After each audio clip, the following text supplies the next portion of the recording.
Hello, मैं शुभम आप सभी का मैथोलिक्स चैनल पे स्वागत करता हूं। और आज हम परसेंटेज का पार्ट 6 देखेंगे, जिसके अंदर हम product constituency based questions discuss करेंगे।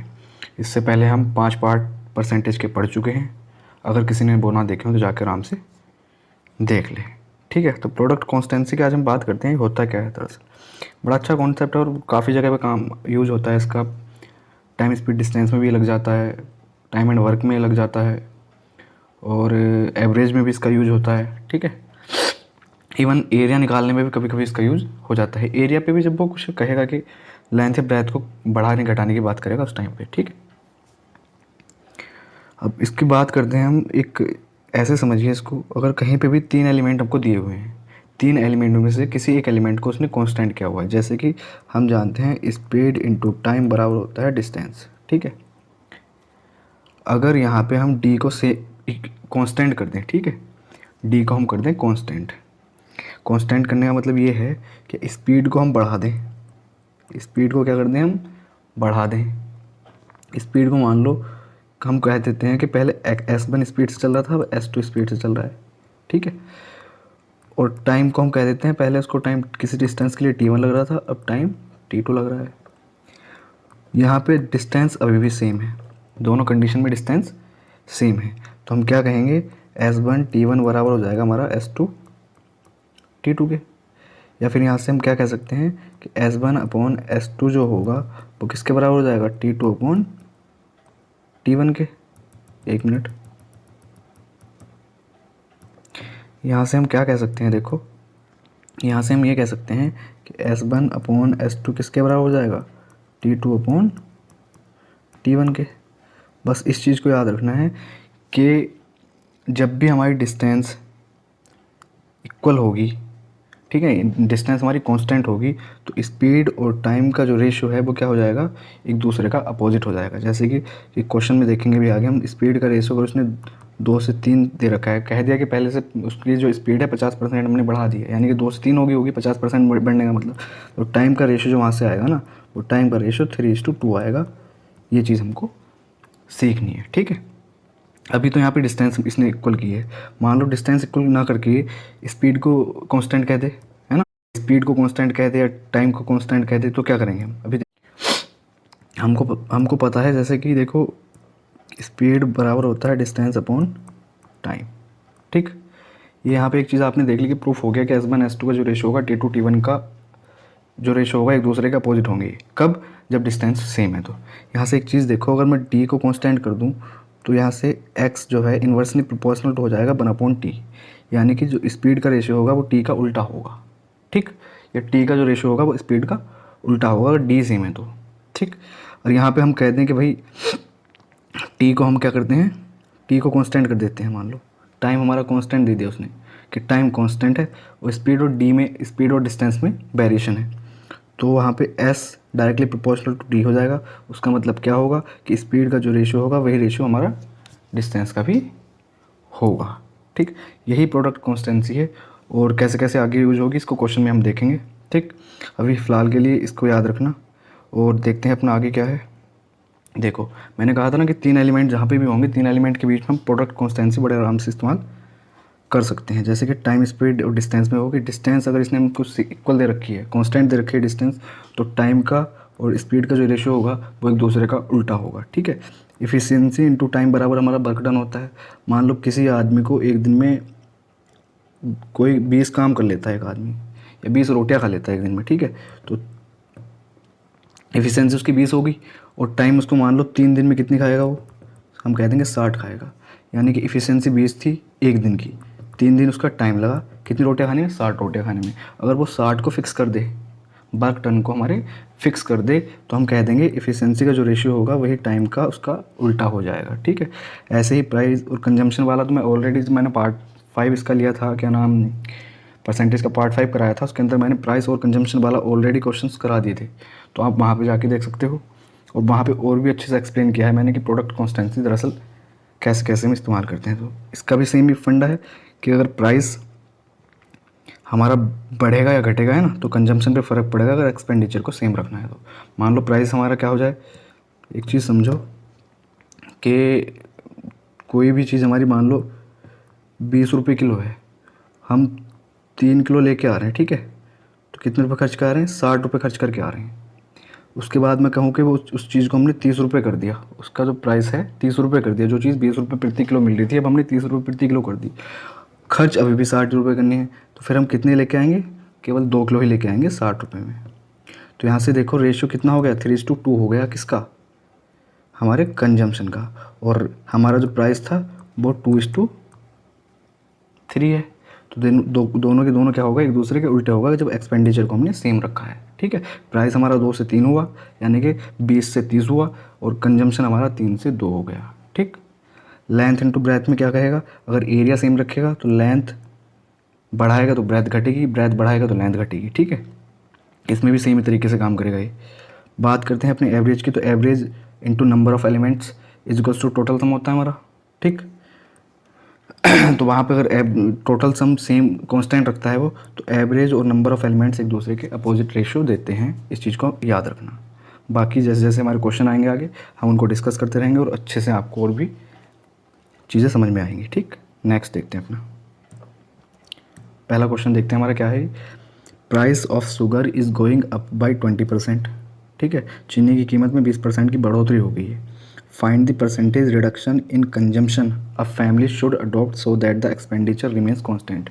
देखो सेम क्वेश्चन आ गया नहीं, ये कह रहा है कि अगर चीनी की कीमत को हम 20% बढ़ा दें, चीनी की कीमत को 20% बढ़ा दें, तो उपभोक्ता को अपने व्यय को सेम रखने के लिए कितनी कम चीनी लेनी पड़ेगी, ये हमको बताना है, ठीक है। उसकी खपत कितनी कम करनी पड़ेगी, ठीक। तो हमको एक चीज़ पता है, प्राइस इनटू कंजम्पशन बराबर क्या होता है? टोटल एक्सपेंडिचर, ठीक है। अब यहाँ पे एक्सपेंडिचर को इसने सेम कह दिया, सेम कह दिया, तो मुझसे एक बात बताओ, प्राइस क्या है हमारा? 20% बढ़ रहा है। 20% का मतलब क्या होता है? ऑलरेडी पहली क्लास में मैं बता चुका हूँ कि 1/5 होता है, यानी कि 5 से कितना बढ़ रहा होगा? 1 बढ़ रहा होगा, तो 5 से 6 हो जा रहा होगा, ठीक। तो कंजम्पशन क्या होगा? इसका उल्टा हो जाएगा, 6 से 5। अगर पहले 6 kg चीनी आ रही थी तो 5 kg ही चीनी आएगी, बस क्वेश्चन हो गया हमारा। इसने यही पूछा कि कितनी कमी करनी पड़ेगी, तो 1 की कमी करनी पड़ेगी, कितने पे? 6 पे इंटू 100, ठीक है। और ये कितना होता है हमारा? 16 सही 2/3% की कमी करनी पड़ेगी हमको। आई होप आपको क्वेश्चन क्लियर हो गया होगा। बस यही चीज़ समझनी थी, एक्सपेंडिचर हमारा सेम था, ठीक। क्या था? एक्सपेंडिचर हमारा सेम था, तो पर से हमारा जो प्राइस का रेशियो 5 से 6 था, 20% बढ़ाया ना, प्राइस 5 से 6 हो गया, तो कंजम्पशन हमारा 6 से 5 हो जाएगा। इस चीज़ को ही याद मतलब ध्यान रखना है। बाकी इससे अलग इस क्वेश्चन, इस तरह के क्वेश्चंस के लिए कि कहीं पे बढ़ोतरी हो रही है तो कितनी कमी होगी, कुछ फॉर्मूले भी होते हैं, वो भी लिखवा देता हूँ आपको, 1 मिनट रुक जाइए बस। बाकी कुछ फॉर्मूले क्या होते हैं, देखो ये फॉर्मूले इस तरह से काम करते हैं। मान लो कहीं पे बढ़ोतरी दे रखी है, इंक्रीमेंट दे रखा है, तो ऑब्वियस सी बात है प्राइस बढ़ा है तो कंजम्पशन कम होगा। अगर इंक्रीमेंट दे रखा है और हमसे क्या पूछा है, सॉरी इंक्रीमेंट हमको गिवन है, तो हमसे डिक्रीमेंट ही पूछा है कि कितनी कमी होगी। इंक्रीमेंट गिवन है, अगर डिक्रीमेंट पूछ लेंगे कितनी की कमी हो रही है, तो वहाँ पे हम फॉर्मूला लगा देंगे 100 into increment upon 100 plus increment, ठीक है, जब डिक्रीमेंट पूछेगा, ठीक। दूसरा क्या होगा? दूसरे में वो क्या करेगा? दूसरे में डिक्रीमेंट देगा, मतलब कहीं पे किस चीज़ में कमी हो रही होगी और हमसे क्या कहेगा कि कितनी बढ़ोतरी करे। ऑब्वियस सी बात है कि एक चीज़ में कमी करेगा, प्राइस में मान लो कमी करेगा, तो हमें कंजम्पशन मतलब कि हमारी खपत ज़्यादा हो जाएगी एक्सपेंडिचर सेम रखने के लिए। अगर हमको कमी दे रखी है उसने कि कितने की कमी कर रहा है, तो पूछा कितने की बढ़ोतरी करनी होगी कि कंजम्पशन एक्सपेंडिचर सेम रहे, ठीक। यानी कि जो थर्ड एलिमेंट है हमारा इक्वल वाला वो सेम रहे, तो उसके लिए हम क्या करेंगे? 100 into decrement upon 100 minus decrement लगा देंगे। जैसे कि इस क्वेश्चन की बात करें, इस क्वेश्चन को करने के लिए एक चीज़ देखिए बस, इसने क्या कहा था कि चीनी की कीमत 20% बढ़ रही है, यानी कि इंक्रीमेंट हो रहा है और डिक्रीमेंट को ये पूछ रहा है। तो डिक्रीमेंट के लिए हमने क्या फॉर्मूला बताया था? 100 into decrement increment upon 100 plus increment, तो 100 में 20 और जोड़ देंगे तो 120 हो जाएगा, 20 से 6 टाइम्स आएगा, और इसकी वैल्यू क्या होती है? 16 से ही 2/3% होती है, ठीक है, तो आप इस फॉर्मूले को भी लिख सकते हो, इसको भी याद रख सकते हो। बाकी रेशो वाला मैंने आपको बता ही दिया कि रेशो से कैसे करना है, और क्वेश्चन अपने देखते हैं आगे क्या है। ठीक है, हमारा सेकंड क्वेश्चन क्या कह रहा है, an architect is planning to increase the length of rectangular room by 10% without increasing the area of the room. By what percent must he reduce the breadth of the room? देखो same चीज़ आ गई कि अगर उसको area same रखना है, तो और length को बढ़ाना चाहता है, उसकी लंबाई को कम रहेगी, तो चौड़ाई को ऑब्वियस सी बात है कम करना पड़ेगा ही पड़ेगा। तो इंक्रीमेंट दे रखा है, डिक्रीमेंट पूछ रहा है, यहाँ पे हम क्या लगा सकते हैं, 100 इंटू 10 अपॉन 100 प्लस 10 कितना हो जाएगा, 110, यानी कि 100/11 का डिक्रीमेंट हो जाएगा। या इसको हम क्या लिख सकते हैं, 9/11%। तो फॉर्मूला तो ऐसे काम करेगा। ठीक, बाकी अपना रेशो मेथड से देखना चाहते हो तो ऐसा देख लो। हमारा क्या होता है, लेंथ इंटू ब्रेथ बराबर एरिया होता है, और एरिया को कर रहा है ये कांस्टेंट। ठीक है, तो लेंथ को इसने कितना बढ़ाया है, 10% बढ़ाया। 10% का मतलब कितना होता है, 1/10 होता है, यानी कि 10 से 11 कर रहा है वो, 10 से 11 कर रहा है लंबाई को उसकी। तो चौड़ाई क्या हो जाएगी, चौड़ाई उसकी अपोजिट हो जाएगी, कितनी, 11 से 10 हो जाएगी। ठीक, तो ये कह रहा है कि कितनी कमी करनी पड़ेगी, तो 1 की कमी करनी पड़ेगी, कितने पे, 11 पे इंटू 100, और यही क्या होता है हमारा 9/11%। ठीक है, दोनों ही चीज़ मैंने आपको यहाँ बता दी, फॉर्मूले से भी और रेशो से भी। अब अपना नेक्स्ट क्वेश्चन देख लेते हैं क्या है। ए की कार्य क्षमता, efficiency of A is 33.33% more than that of B. ठीक है, B takes 24 to complete a work, how many days A will take to complete the work. देखो ये कह रहा है कि ए की जो कार्य क्षमता है, वो क्या है, बी से 33.33% ज़्यादा है। सबसे पहले तो हमको क्या बताना चाहिए कि 30.33% को हम फ्रैक्शन में क्या लिखते हैं, 1/3 लिखते हैं। तो ये ए है, ये बी है। इफ़िशेंसी मैंने स्टार्टिंग में बताया था, यहाँ पे क्या चल रहा है, ये इफ़िशेंसी इंटू टाइम बराबर वर्क डन। ठीक है, और वर्क डन इसका सेम है, यानी कि वर्क जो है, कार्य जो है वो इक्वल है, कांस्टेंट है। तो हमको पता है इफ़िशेंसी का जो रेशियो होगा, टाइम उसका रेशियो उसका उल्टा हो जाएगा। ठीक, 33.33% को हम 1/3 लिखते हैं। तो इसने क्या कहा है कि efficiency of A is 33.33% more than that of B, यानी कि अगर इसकी 3 है तो इफ़िशेंसी इसकी 4 रही होगी। तो यहाँ से टाइम का रेशियो क्या हो जाएगा, 3:4। ठीक, लेकिन जो किसी का, अच्छा, बी टेक्स 24 डेज, बी को कितना टाइम लग रहा है, 4 की वैल्यू उसने 24 डेज दे रखी है। ठीक है, कितना हो रहा है, 6 टाइम्स हो रहा है। तो 3 की वैल्यू पूछ रहा है, इसका भी 6 टाइम कर दो, 18 दिन लगेंगे उसको। आ गया आंसर हमारा। ठीक है, 4 की वैल्यू उसने 24 दी हुई थी, और 3 की वैल्यू हमसे पूछ रहा था वो।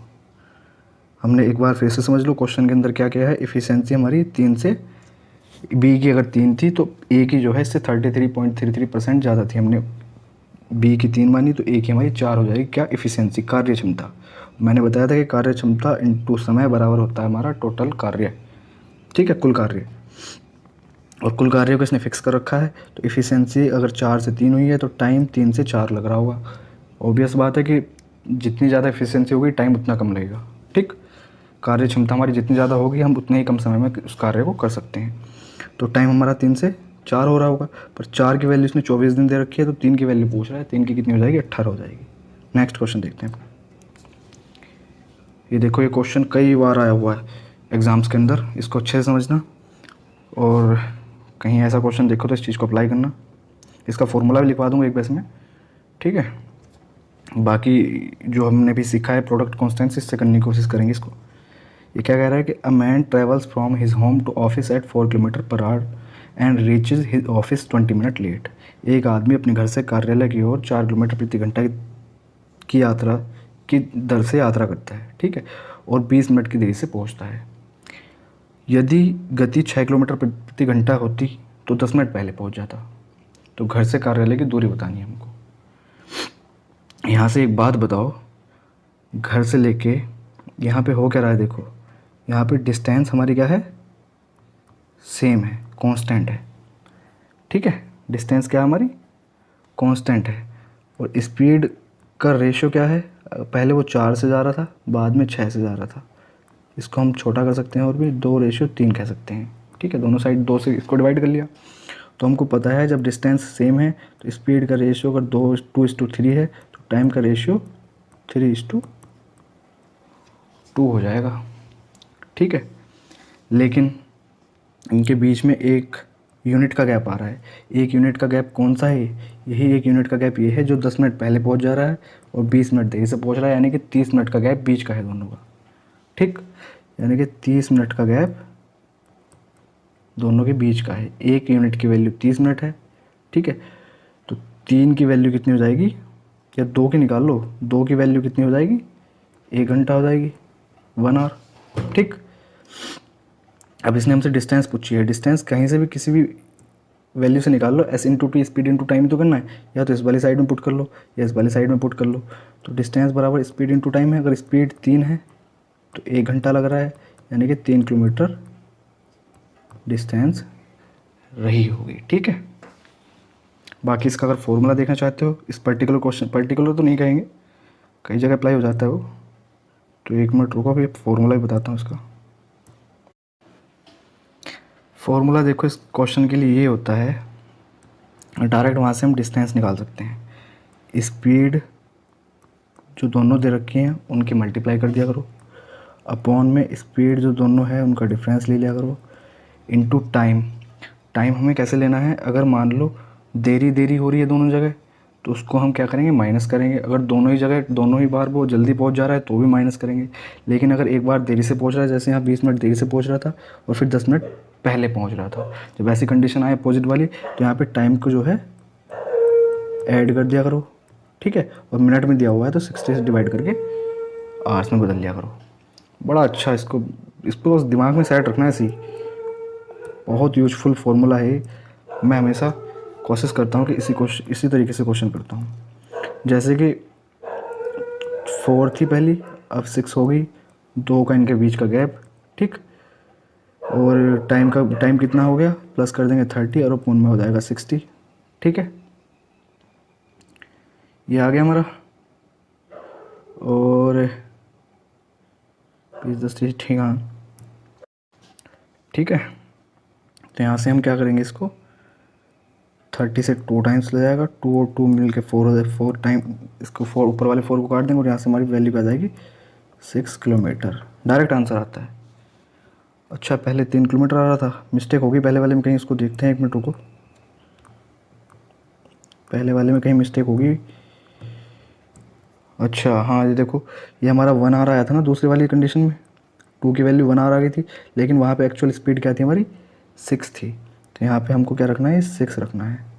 एक्चुअल स्पीड 6 है, इनटू टाइम 1 घंटा लग रहा है, तो हमारा कितना आ जाएगा, यहाँ से 6 किलोमीटर हमारी डिस्टेंस आ जाएगी, ठीक है। ये दोनों ही तरीके बड़े अच्छे हैं, जिससे भी करना हो उससे करो।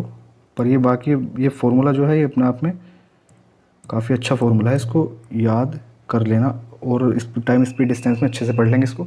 और भी काफ़ी क्वेश्चन हैं जो इसके ऊपर आते हैं और उनको हम इसी तरीके से करेंगे तो ज़्यादा आसान पड़ते हैं वो, ठीक है। इसलिए इस फार्मूले को थोड़ा अच्छे से ध्यान रखना। नेक्स्ट क्वेश्चन देखते हैं क्या है हमारा। The price of an article has been reduced by 25%। In order to restore the original price the new price must be increased, ठीक। इसमें तो सेम फार्मूला अपना वही लगा लो जो मैंने बताया था अभी, कि कमी दे रखी है यानी कि रिड्यूस कर रखा है, और हाई पूछ रहा है कि इंक्रीज कितना करना है। तो 100 into decrement upon 100 minus decrement लगा देंगे, तो 100 इंटू 25 अपॉन, क्या करेंगे इसको, 100 माइनस 25, 100 माइनस 25 कितना हो जाएगा, 75। 25 से 3 टाइम्स ले जाएगा, 100/3 आ जाएगा, 100/3 कितना होता है, 33, 1/3% होता है, ठीक है। अब देखते हैं, if the duty on article is reduced by 40% of its present rate by how much % must it's consumption increase in order that the revenue remains unaltered. ठीक है, यदि किसी लेख पर कर्तव्य उसकी वर्तमान दर से 40% से कम हो जाता है। अच्छा, मतलब ड्यूटी मतलब टैक्स जो है 40% से कम हो जाता है तो उसके उपभोग में कितना प्रतिशत वृद्धि होना चाहिए ताकि राजस्व अपरिवर्तित बना रहे। ठीक, कमी कमी दे रखी है और क्या पूछ रहा है हमसे,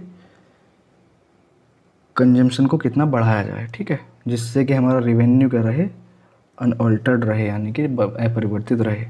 वही है, सेम चीज़ दे रखी है, कमी दे रखी है, हाइक पूछ रहा है तो 100 इंटू कमी कितनी है 40 अपॉन 100 माइनस 40 60 हो जाएगा। डायरेक्ट यहाँ से हम आंसर निकाल सकते हैं, 2 3 जा और 2 2 जा, यानी कि 200/3%, जो कि किसके बराबर होता है 66 2/3% के बराबर होता है। जो मैंने स्टार्टिंग में पहली वीडियो के अंदर ही, शायद पहली या दूसरी वीडियो के अंदर चार्ट दिया था, उस चार्ट को अच्छे से पढ़ लेना और ये जो इस तरीके के सारे फ्रैक्शन वैल्यू है ना, इनको याद कर लेना। जैसे 200/3 होती है उसको 66 से ही 2/3% लिखते हैं, या 66 से ही 2/3 की फ्रैक्शन वैल्यू 2/3 होती है। इन चीज़ों को थोड़ा सा माइंड में रखना अपने। ठीक, नेक्स्ट क्वेश्चन देखते हैं अपना। If the price of petrol be raised by 20%, then the percentage by which a car owner must reduce his consumption so as not to increase his expenditure on petrol। Same question आ गया, फिर से भी वही question आ रहा है। देखो, ये तो इस टाइम प्राइस इंटू कंजम्पशन बराबर एक्सपेंडिचर पे ही चल रहे हैं पिछले 2-3 क्वेश्चन। तो रेशो से भी कर सकते हो, रेशो से नहीं करना चाहते तो डायरेक्ट जो मैंने फॉर्मूला लिखवाया है पे करो। इसमें भी क्या पूछ रहा है, इसमें इंक्रीज़ हो गया है और ये पूछ रहा है कि एक्सपेंडिचर को कितना रिड्यूस करें हम, कंजम्पशन को कितना रिड्यूस करें। तो रिड्यूस वाली वैल्यू पूछ रहा है। रिड्यूस वाली वैल्यू के लिए मैंने क्या बताया था, 100 इंटू इंक्रीज़ वैल्यू, यानी कि 20% बढ़ रहा है, अपॉन 100 प्लस इंक्रीज़, यानी कि 100 प्लस 20 कितना हो जाएगा 120। 20 से 6 टाइम्स आएगा, 100 अपॉन 6 कितना होता है 60 एंड 2/3% होता है। ठीक, तो हमारे प्रोडक्ट कॉन्स्टेंसी वाले क्वेश्चन आज यहीं पे समाप्त हो गई। ठीक है, इसके आगे हम इसके साथ के साथ और क्वेश्चंस देखेंगे इलेक्शन वाले आज। अभी हमने प्रोडक्ट कॉन्स्टेंसी वाले क्वेश्चन देखे हैं, अब इसी के साथ साथ हम क्या करते हैं कि इलेक्शन वाले क्वेश्चन भी जो 5-7 क्वेश्चन है हमारे पास, उनकी प्रैक्टिस कर लेते हैं, क्योंकि इलेक्शन वाला कोई अलग से ऐसा टॉपिक तो है नहीं जिसको अलग से किया जाए। इसकी तो बस प्रैक्टिस करनी है, तो उसको देखते हैं। ठीक है, पहला क्वेश्चन क्या कहता है हमारा कि 3 candidates contested an election and received 1136, 7636 and 11628 votes respectively. यानी कि 3 उम्मीदवारों ने चुनाव लड़ा, उनमें से क्रमशः कैसे कैसे उनको वोट मिले हैं। एक को 1136 मिले हैं, दूसरे वाले को 7636 मिले हैं और तीसरे वाले को 11628 वोट मिले हैं। तो जीतने वाले उम्मीदवार को कुल मतों का कितने प्रतिशत मिला, हमको ये बताना है कि जो जीता है, जीता कौन है मुझसे एक बार बताओ। जीता तो ये वाला होगा ना जिसको 11628 वोट मिले हैं, तो कुल मतों का कितने % इसको मिला है, हमको यही इस क्वेश्चन के अंदर बताना है। ठीक है, ठीक है, तो ये हमको बताना है। क्वेश्चन अपना थोड़ा छोटा कर लेते हैं। पहले तो हम टोटल वोट निकाल देंगे, हमारे टोटल वोट है कितने। टोटल वोट के लिए सबको क्या है, सम कर दो। किस किस को जोड़ देंगे हम, 1136 प्लस 7636 और प्लस 11628। ठीक है, तो यहाँ से हमारे क्या आ जाएंगे, टोटल नंबर ऑफ वोट्स आ जाएंगे जो कि वहाँ पे कास्ट हुए हैं। ठीक, यहाँ से निकाल लो, 6 6 12 8 20, 2 कैरी आ गए। ठीक है, और 3 3 6 और 2 8 और 2 10, 1 कैरी हो गया। 1 6 7 6 13 और 1 14, 1 कैरी हो गया। 7 और 1 8 और 1 9 और 1 10, 1 कैरी हो गया। 1 और 1 2, तो हमारे 20,400 क्या है टोटल वोट आ गए। तो जीतने वाले को बताना है हमको विनर को कितने % वोट मिले हैं। विनर को मिले कितने हैं वोट, 11,628 आउट ऑफ 20,400 इंटू 100% के लिए, तो 2 0 से 2 0 कैंसिल आउट हो जाएंगे। ठीक है, अब यहाँ से इसको अगर हम डिवाइड करते हैं यहाँ से, ठीक है, हमारे पास ये रहेगा। इसको 4 से अगर हम डिवाइड कर लें, 4 से डिवाइड करें तो कितना आएगा, 4 5 जा 20 और 4 1 जा 4। ठीक है, इसको डिवाइड करते हैं तो कितना आएगा हमारा, 4 2 जा 8, 4 9 जा और 0 और 7, यानी कि कितना रह गया हमारे पास 2907 अपॉन 51। अब यहाँ से वैसे तो हम डायरेक्ट भी लगा सकते हैं देखो, क्योंकि 51 के लास्ट में 1 आ रहा है यूनिट डिजिट और उसके लास्ट में 7 आ रहा है, तो 1 की मल्टीप्लाई ऑप्शन में किससे की जाए कि लास्ट में 7 दे दे।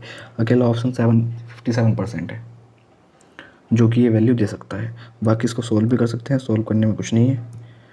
काट डिवाइड करोगे इसको 3 से करोगे तो 17 आ जाएगा, 3 से इसको करोगे तो कितना आएगा 3 9 जा 27, 20 हो गया, 3 6 जा 18, 27 हो जाएगा, 3 9 जा बनेगा, 17 से इसको डिवाइड करोगे 17 5 जा 85, ठीक है। और कितना बचा आगे 11 बचा, 119 हो जाएगा, 17 सत्ते 119, ठीक। तो हमारा 57% आ गया है यहाँ से। बाकी ऑप्शन की हेल्प लेके इसको आसानी से कर सकते थे। नेक्स्ट क्वेश्चन देखते हैं अपना। दो उम्मीदवारों के बीच लड़े गए कॉलेज के चुनाव में एक उम्मीदवार को कुल वैध मतों का 55% मिला, ठीक है। 15% वोट अमान्य थे।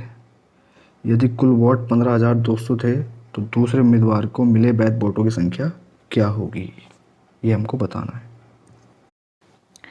ठीक है। क्वेश्चन समझ आ गया होगा। दो उम्मीदवार किसी कॉलेज में इलेक्शन में खड़े हुए तो जीतने वाले को कितने मिले हैं, एक उम्मीदवार को 55% वोट मिले हैं। मान लो टोटल 100% वोट थे, उसमें से 15% अमान्य घोषित हो गए, यानी कि टोटल बचे 85% वोट जो वहाँ पे कास्ट हुए हैं। 85% ऐसे वोट हैं जिन्होंने वोट, मतलब 85% ऐसे स्टूडेंट्स हैं जिन्होंने वोट किया है, ठीक। अब इसका 55% तो मिला एक बंदे को, तो दूसरे बंदे को कितना मिला होगा 45%, क्योंकि दोनों मिला के 100% रहे होंगे। तो हमको बस इस वाले बंदे को बताना है कि इसको कितने वोट मिले हैं। ये हमारे परसेंटेज में तो 45% आ गया, लेकिन हमको एक्चुअल वोट्स बताने हैं। टोटल वोट थे कितने 15,200, उसका भी 85% क्या है वैलिड वोट है, तो हमारे ये वैलिड वोट आ गए इतने। तो इसका भी 45% किसको मिला है दूसरे वाले कैंडिडेट को। तो बस हमको यही निकालना है। 2 0 से 2 0 कैंसिल आउट, ठीक है। और 5 से इसको काट लो, 5 9 जा 45 होते हैं, ये 20 टाइम्स चला जाएगा, ठीक है। 5 से इसको काटोगे तो 17 आ जाएगा, इसको काटोगे तो 4 टाइम्स, इस 4 से 152 को काट लो, 4 3 जा 12, 32 बनेगा, और 4 8 जा कितना होता है 32 होता है। अब मुझे लग रहा है कि यूनिट डिजिट से काम चल जाएगा हमारा। 8 7 जा 56, 56 का 6 और 6 9 जा 54, यानी कि लास्ट में 4 आएगा। एक ही ऑप्शन है जिसके लास्ट में 4 आ रहा है, वो है डी ऑप्शन। हमारा आंसर ये आ जाएगा 5814, ठीक है। बाकी 9 का मल्टीपल भी चेक कर सकते थे, जो कि सब में नहीं बन रहा, उससे भी आंसर आ जाएगा, ठीक है। 85 देख के 17 का मल्टीपल भी चेक कर सकते थे, तो भी आंसर आ जाएगा। मतलब कैलकुलेशन को शॉर्ट करने के काफ़ी तरीके होते हैं। आपके दिमाग में जब आप एग्ज़ाम के अंदर बैठे हो क्या चीज़ हिट कर रही है उसको देखो और कर दो। किसी पर्टिकुलर चीज़ के पीछे मत पड़ना कभी भी। जो चीज़ दिमाग में पहले हिट करे पहले उसको ही अप्लाई कर देना, ठीक है। नेक्स्ट क्वेश्चन देखते हैं अपना। एक चुनाव in an election 10% of voters on the voters list did not cast their vote, यानी कि 10% लोगों ने वोट दिए ही नहीं। And 60 voter cast their ballot paper blank. अच्छा, 60 लोग ऐसे थे जिन्होंने अपना पेपर जो होता है वोट वाला उसको ब्लैंक छोड़ दिया, उसमें उन्होंने किसी के ऊपर भी नहीं वो लगाया, नहीं मोहर नहीं लगाई है, ठीक। 10% इनवैलिड वोट है, 60 ऐसे वोट हैं जिन्होंने किसी को भी वोट नहीं दिया है, 60 लोग ऐसे हैं। और देयर वर ओनली 2 कैंडिडेट्स, वहाँ पे केवल 2 कैंडिडेट्स थे, ठीक है। The winner was supported by 47% of all the voters in the list. Winner को जो वोट मिले हैं, वो वोट जो मिले हैं विनर को, वो टोटल लिस्ट के अंदर जितने भी कैंडिडेट थे उनका 47% मिले हैं, ठीक है। And he got 308 votes more than his reveal, यानी कि जो उसका प्रतिद्वंदी था, दूसरा बंदा था, उससे 308 वोट उसको ज़्यादा मिले हैं। तो सूची में मतदाताओं की संख्या क्या है, टोटल नंबर ऑफ वोट्स हमको बताने हैं, ठीक है। ठीक है, क्वेश्चन आपकी समझ आ गया होगा, इसको थोड़ा छोटा कर देते हैं। बड़ा फेमस क्वेश्चन है, ये कई बार आ चुका है और काफ़ी मॉक टेस्ट वगैरह में भी पूछ लिया जाता है। हमने कहा कि टोटल वोट हमारे पास 100% है, ठीक है। इसमें से 100% में से वैलिड वोट कितने हैं? 90%, क्योंकि 10% वोट तो बेकार हैं। और एक्चुअल में 60 वोट और नहीं पड़े, तो हमारे पास वैलिड वोट कितने हैं, जो वोट कास्ट हुए हैं वो कितने हैं? 90% माइनस 60 हैं। ठीक है। इसमें से जीतने वाले को कितने मिले हैं? 47%। 47% हमने डायरेक्ट क्यों लिख दिया? क्योंकि उसने कहा है कि जो टोटल वोट थे उसका 47% मिले हैं, यानी कि 100 का 47% मिले हैं। तो 100 का 47% कितना हो जाएगा? 47 ही हो जाएगा। ठीक। तो जो हारने वाला होगा उसको कितने मिले हैं? उसको टोटल वैलिड वोट हमारे कितने थे? 90% माइनस 60, उसमें से भी 47% अगर उसको मिल गया तो इतने और कम हो गए होंगे इसके, यानी कि एक्चुअल में उसको कितने मिले हैं हारने वाले को? 43% माइनस 60, इतने वोट हारने वाले को मिले हैं। ये कौन है? ये विनर भाई साहब हैं, ये जीतने वाले हैं और ये लूज़र हैं, हारने वाले। ठीक। इसने कहा कि इसको 308 वोट ज़्यादा मिले हैं जीतने वाले को। इसका मतलब क्या हुआ कि इन दोनों के बीच जो डिफरेंस है ना वो 308 का है। 47% माइनस हारने वाले कितने हैं? 43 माइनस 60, इन दोनों के बीच का जो डिफरेंस है वो 308 के बराबर है। ठीक है।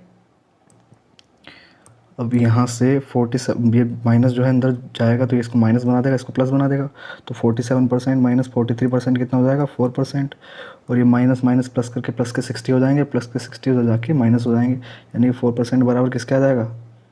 4% बराबर आ जाएगा 308 माइनस 60, जो कि बराबर होता है 248 के।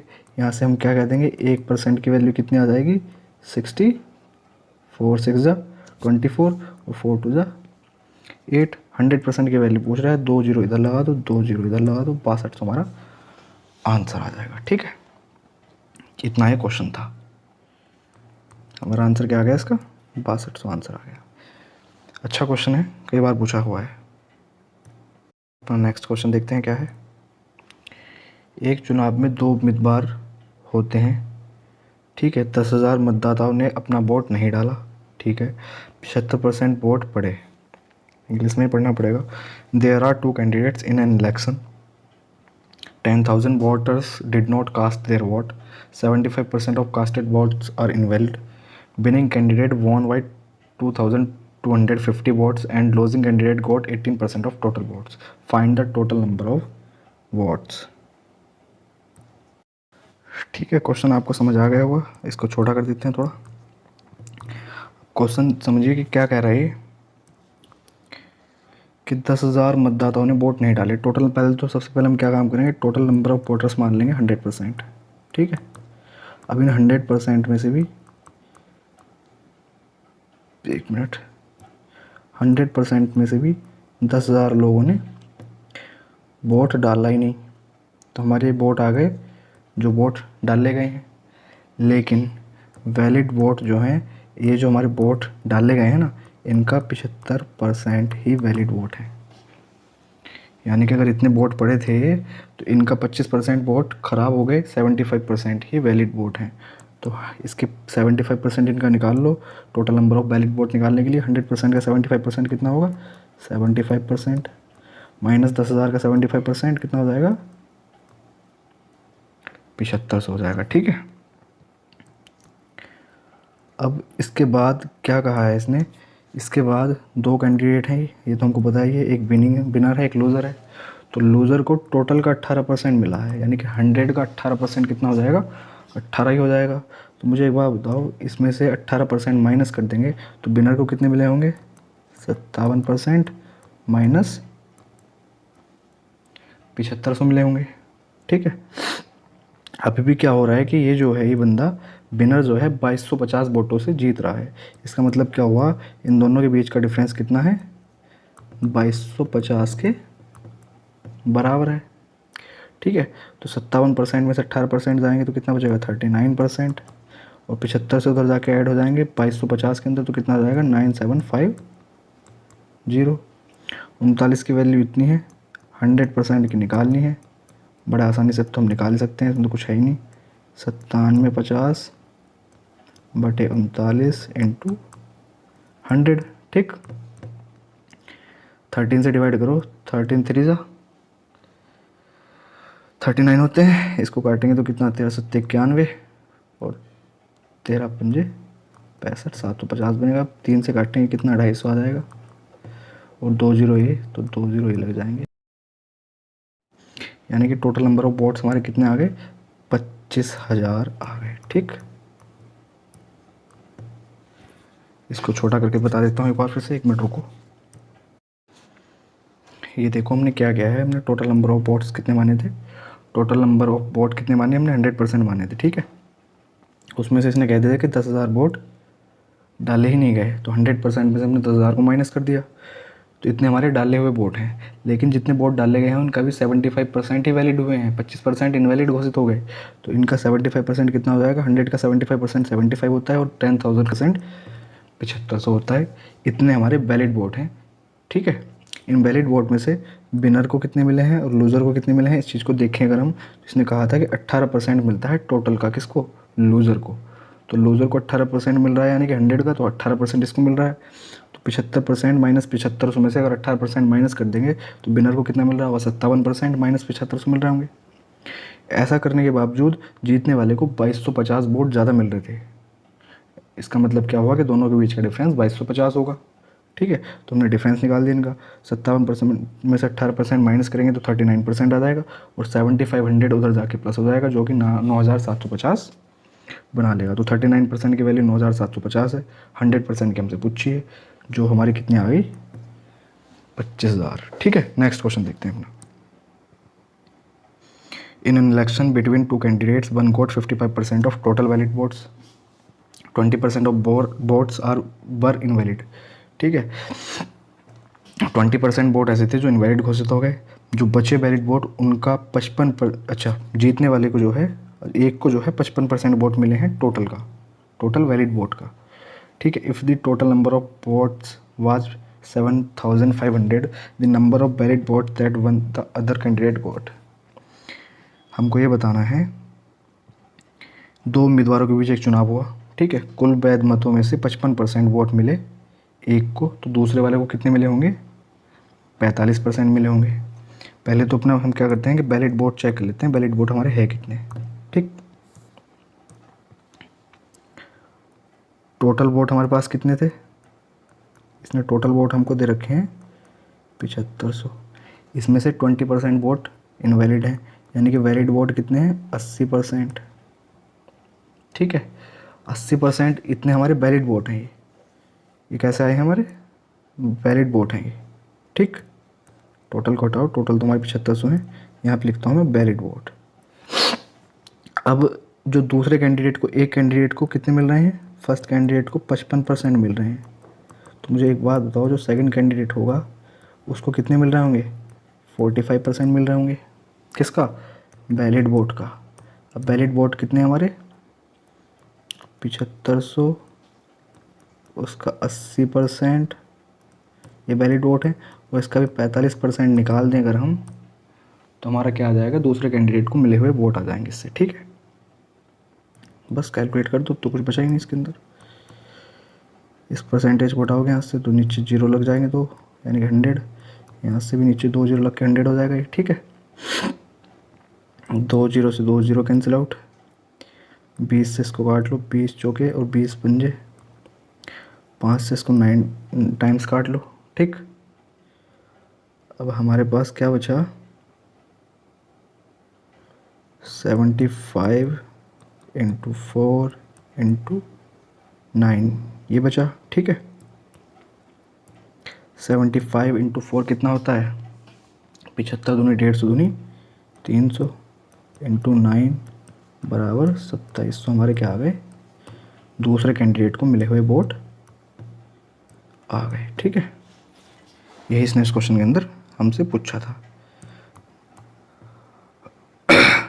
अपना नेक्स्ट क्वेश्चन देखते हैं क्या है। अच्छा, इलेक्शन वाले क्वेश्चन हमारे आज यहीं ख़त्म होते हैं। तो आज हमने प्रोडक्ट कॉन्स्टेंसी और इलेक्शन दोनों के ही क्वेश्चन हमने आज सॉल्व कर लिए। अब आप घर पे बैठ के इसकी प्रैक्टिस कीजिए, और अगर ये क्वेश्चंस के आपको PDF चाहिए तो मैंने अपने टेलीग्राम के चैनल पे डाली हुई है, जिसका लिंक मैं डिस्क्रिप्शन में दे दूँगा, वहाँ से जाके आप उसको ज्वाइन कर लीजिए। और वहाँ पे सारी अपडेट्स मैं देता रहता हूँ, नया नया कंटेंट आपको वहाँ मिल जाएगा, वहाँ से डाउनलोड कर सकते हैं, प्रैक्टिस कर सकते हैं। ठीक है, आज के लिए इतना ही। Thank you so much.